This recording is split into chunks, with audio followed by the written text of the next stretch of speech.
Hi friends, ఎలా ఉన్నారు? నేను బాగున్నాను. మీరందరూ బాగుండాలని కోరుకుంటున్నాను. ఇప్పుడు కథలోకి వెళ్దాం. చదువుతున్నది శోభారెడ్డి. ఇన్నాళ్ళు మూర్ఖంగా ప్రవర్తించింది. వెంటనే అబార్షన్ చేయించుకుని ఆ విషయం భానుమూర్తికి తెలియజేయాలి. తను అబార్షన్ చేయించుకున్న విషయం తెలిసిన వెంటనే ఒక పరుగున వచ్చి తనను కలుసుకోడు. కానీ అతని కబురు అందించడం ఎలా? ఇల్లు తెలియదే. ఇల్లు తెలియకపోతే మాత్రమే ఆఫీస్ తెలుసుగా. ఆలోచన వచ్చిన తరువాత క్షణం ఆలస్యం చేయలేదు మాధవి. వెంటనే హాస్పిటల్కి వెళ్ళి నర్సింగ్ హోంలో అడ్మిట్ అయ్యి భానుమూర్తి ప్రతిబింబాన్ని తొలగించుకుని 2 రోజులు అక్కడ ఉండి ఎప్పటి మాధవిలో హోటల్కి తిరిగి వచ్చింది. 6వ మాసంలో గర్భస్రావం చేయించుకోవడం మంచిది కాదని డాక్టర్ హెచ్చరించినా వినలేదు. భానుమూర్తి పొందు కంటే తన బిడ్డ, తన ఆరోగ్యం ఎక్కువ కాదు. తన భవిష్యత్తుకు ఆ బిడ్డ ఆటంకమని పట్టుబట్టి అబార్షన్ చేయించుకుంది. మరునాడు ఉదయమే భానుమూర్తి ఆఫీసుకు బయలుదేరింది మాధవి. ఆఫీస్ టైం వరకు కాలు నిలవలేదు. బయలుదేరే ముందు అద్దం ముందు నుంచి తన ప్రతిబింబాన్ని తదేకంగా చూసుకుంది.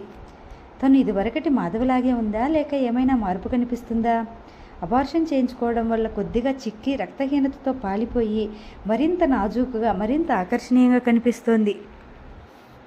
మొహాన్ని పరిశీలించినంత మాత్రాన మాధవికి సంతృప్తి కలగలేదు.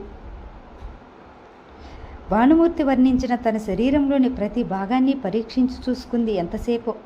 చివరికి భానుమూర్తికి ఇష్టమైన చీర కట్టుకుని మరింత ఆకర్షణీయంగా అలంకరించుకుని ఆఫీసుకు బయలుదేరింది. ఇంకా 10 గంటలు కాలేదు. ఆఫీస్ తలుపులు అప్పుడే తీస్తున్నాడు ప్యూన్. ఆఫీసు గోడ పక్క అలాగే నిలబడి భానుమూర్తి రాక కోసం ఎదురు చూస్తోంది మాధవి. నిమిషాలు గంటల్లా గడుస్తున్నాయి. నెమ్మదిగా ఒక్కొక్కరు ఆఫీసుకు వస్తున్నారు. వస్తున్న వారిని ఒళ్ళంతా కలుగు చేసుకుని భానుమూర్తి ఏమోనని ఆశతో చూస్తోంది. దగ్గరకు వచ్చేసరికి భానుమూర్తి కాకపోవడంతో నిరాశతో నిట్టూరుస్తుంది. వస్తున్న వారి దృష్టి ఒక్కసారి మాధవిపై పడకుండా ఉండటం లేదు.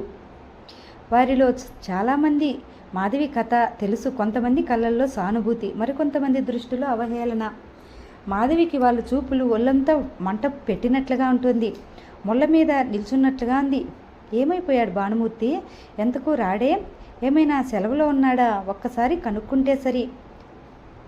ఆఫీసు వైపు నడవబోయింది. మిగిలిన స్టాఫ్ చూపులు జ్ఞాపకం వచ్చాయి. అడుగు ముందుకు పడలేదు. మాధవికి అప్పుడే హఠాత్తుగా గుర్తుకొచ్చింది. అవును, ఆఫీసు గేటు ముందు తను పడిగాపులు కాయడం ఎందుకు? హోటల్ నుండి ఫోన్ చేస్తే పోయేదిగా. తన తెలివి తక్కువతనానికి నిందించుకుంటూ వెనుదిరిగింది మాధవి. వెంటనే హోటల్కి వెళ్ళి ఫోన్ చేసి భానుమూర్తి ఏమయ్యాడో కనుక్కోవాలి. అరే మాధవి గారా, ఏమిటిలా వచ్చారు? చటుక్కున తల ఎత్తి చూసింది మాధవి. ఎదురుగా రమణమూర్తి. అతడి ఎదుట పడడం మాధవికి సుతమారము ఇష్టం లేదు. అతడు వల్లించే సూక్తి ముక్తావళి తనకు తెలియకపోదు. ఒక్క నిమిషం మొహం తిప్పుకుని వెళ్ళబోయింది. మరుక్షణం మనసులో ఏదో ఆలోచన. భానుమూర్తికి సన్నిహిత పాత్రుడు. అతడి గురించి ఇతనికి తెలియకపోదు. భానుమూర్తి ఏమయ్యాడో, ఎక్కడికెళ్ళాడో? సెలవు పెట్టాడేమో. ఇతన్ని కనుక్కుంటే పోలే. మళ్ళీ హోటల్కి వెళ్ళి ఫోన్ చేయడం ఎందుకు? ఏమిటమ్మా, నేను రమణమూర్తిని, నన్ను గుర్తుపట్టలేదా? రమణమూర్తి కంఠస్వరంలో అభిమానము, సానుభూతి సమపాళ్లల్లో ఉన్నాయి. రమణమూర్తి గారు, మా బావ ఏమయ్యాడు? ఇంకా ఆఫీస్కి రాలేదే? ఇంటికి వెడితే ఇల్లు ఖాళీ చేసే అన్నారు. ఎక్కడికి వెళ్ళాడో మీకేమైనా తెలుసా? ఏమైంది మా బావకు? ఎలా ఉన్నాడు? ఎక్కడ ఉన్నాడు? ఆత్రంగా అడిగింది మాధవి.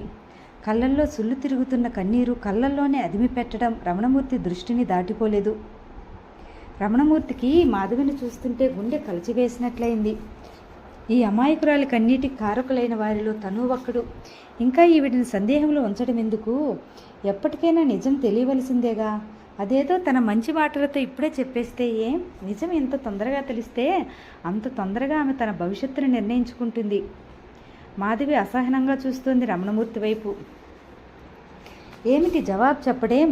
తన బావ ఏమైనా అపాయంలో ఉన్నాడా? యాక్సిడెంట్ ఏమైనా జరిగిందేమో. భగవంతుడా, బావను కాపాడు. మౌనంగా రోధించింది మాధవి మనస్సు. మాధవి, స్థిరంగా ఒక నిశ్చయానికి వచ్చినట్లు అన్నాడు రమణమూర్తి. ఈ మధ్య చాలా విశేషాలు జరిగాయి. మీకు అవన్నీ వివరంగా చెప్పాలి. ఒక్క నిమిషం ఆగండి, ఆఫీసులో పర్మిషన్ తీసుకుని వస్తాను. మాధవి మాట్లాడడానికి అవకాశం ఇవ్వకుండా చరచరా ఆఫీసులోకి నడిచాడు రమణమూర్తి. చాలా విశేషాలు జరిగాయి. రమణమూర్తి మాటలు చెవులలో గింగురుమన్నాయి. గుండె దడదడలాడింది. ఏం విశేషాలు? భానుమూర్తి ఆరోగ్యం ఎలా ఉంది?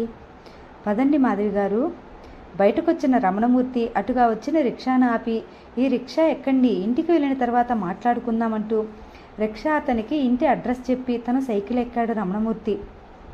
బావా వాళ్ళ ఇంటికా? ఆత్రంగా అడిగింది.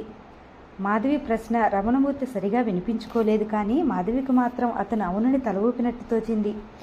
మాధవి మనసు రకరకాల భావాలతో ఉద్విగ్నంగా ఉంది. తనను చూసిన వెంటనే భానుమూర్తి ఏమంటాడో, కళ్ళల్లో మెరుపులు కనిపిస్తాయా, ఒక్క ఉదుటిన తనను అక్కుని చేర్చుకుంటాడా?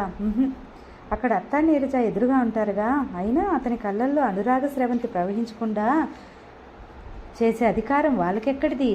నీరజ కంటే తననే ఎక్కువగా ప్రేమిస్తున్నాడనేగా ఆ నీరజ అసూయతో అతన్ని ఆకట్టుకుని ఇల్లు మార్చేసింది. ఇల్లైతే మార్చగలిగింది, కానీ మనసును మార్చలేదుగా. అవును, మరి వారిది వివాహబంధం, తమది ప్రేమబంధం. అమ్మగారు, ఇది ఇల్లు, దిగండి. రిక్షావాడి హెచ్చరికతో ఈ లోకం లేకొచ్చింది మాధవి. రమణమూర్తి రిక్షావాడికి డబ్బులు ఇచ్చేస్తున్నాడు, రండమ్మ లోపలికి. మాధవి చూపులు తప్పించుకుంటూ తల ఉంచుకుని ఇంటిలోకి దారి తీశాడు రమణమూర్తి. అనుసరించింది మాధవి. వీధి గదిలోనే ఆగిపోయింది. ఇది బావ ఇల్లు కాదు. ఈ కుర్చీలు, ఈ టేబుల్, ఈ ఫర్నిచర్ ఏవీ బావవి కావు. తను వచ్చింది భానుమూర్తి ఇంటికి కాదు, బావ ఇంటికని చెప్పి ఇంకెక్కడికో తనని తీసుకొచ్చాడు రమణమూర్తి. ఎందుకని? మనసులో ఏ దురుద్దేశం లేకుండానే తనని ఇలా మభ్యపెట్టి తీసుకొస్తాడా? ఇంకొక క్షణం ఇక్కడ నిలవకూడదు. అయినా అతని సంగతి తెలిసి ఉండి అతన్ని ఇంత గుడ్డిగా ఎలా నమ్మగలిగింది తను? చటుక్కుని వెనుతిరిగింది మాధవి. గుమ్మం వైపు 4 అడుగులు వేసింది. మాధవి కాళ్ళు ఆగిపోయాయి. గుమ్మంలో ఆగి వెనక్కి తిరిగి చూసింది. లోపలి గుమ్మంలో రమణమూర్తి, అతని వెనుకనే తన వయసుదే అయిన స్త్రీ. ఎంత దూరము వచ్చి ఏమీ తెలుసుకోకుండానే వెళ్ళిపోతున్నావే మాధవి? నా మిస్సెస్ని మీకు పరిచయం చేద్దామని ఆమెను పిలుచుకురావడానికి లోపలికి వెళ్ళాను. కూర్చోండి. అమ్మయ్య, ఇది రమణమూర్తి ఇల్లన్నమాట.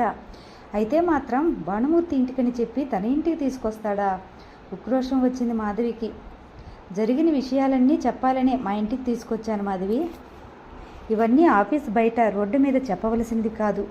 బయట ఏ హోటల్కో వెళ్ళి మాట్లాడడం నాకు నచ్చదు. అందుకే మా ఇంటికి తీసుకొచ్చాను. ఇంటికి బావ ఏమయ్యాడు? ఆత్రంగా అడిగింది మాధవి. ముందు ఆ కుర్చీలో కూర్చోండమ్మా. తీరికగా తనకు కుర్చీలో కూర్చున్నాడు రమణమూర్తి. లత మాధవి గారికి కాఫీ, భార్యను లోపలికి పంపించి వేశాడు. అతిథి మర్యాదలు అవసరం లేదు రమణమూర్తి గారు, ముందు మా బావ విషయం చెప్పండి, నిలదీసింది మాధవి.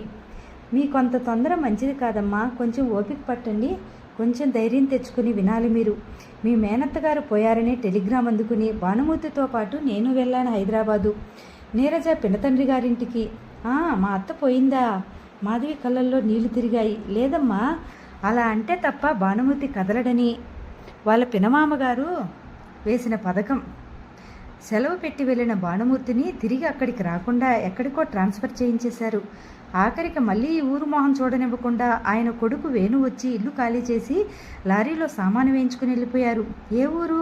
ఆత్రంగా అడిగింది. ఆ విషయాలేమీ బయటకు తెలియనివ్వడం లేదమ్మా, వాళ్ళు చాలా కట్టుదిట్టం మీద ఉన్నారు. పిరికివాడు తనకు మొహం చాటు వేశాడు, తన నుండి పారిపోయాడు.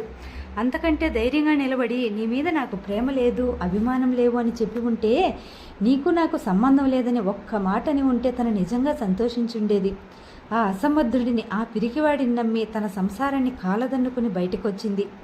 క్షమించండి మాధవి, మీ మనసు కష్టం కలిగిన పరిస్థితి మీకు తెలియజేయడం మంచిదనే ఉద్దేశంతో జరిగింది చెప్పాను. అయినా ఇటువంటి అనుబంధాలు ఎప్పుడు శాశ్వతం కాదమ్మా. ఇప్పటికైనా మించిపోయింది లేదు. రఘువీర్ ఉత్తముడు, జరిగిందేదో జరిగిపోయిందని సరిపెట్టుకుని అతని వద్దకు వెళ్ళడమే మంచిది. మాధవి గుండెలు మండిపోతున్నాయి. ఇటు రఘువీర్ ఉత్తముడే, అటు భార్య పమిటి చాటును దాక్కున్న భానుమూర్తి ఉత్తముడే. మీ సలహాకి చాలా థ్యాంక్స్. విసురుగా లేచి గుమ్మం దాటింది. సర్వస్వం కోల్పోయినట్లు దిగులుగా నడుస్తున్న మాధవిని జాలిగా చూస్తూ నిలబడిపోయాడు రమణమూర్తి.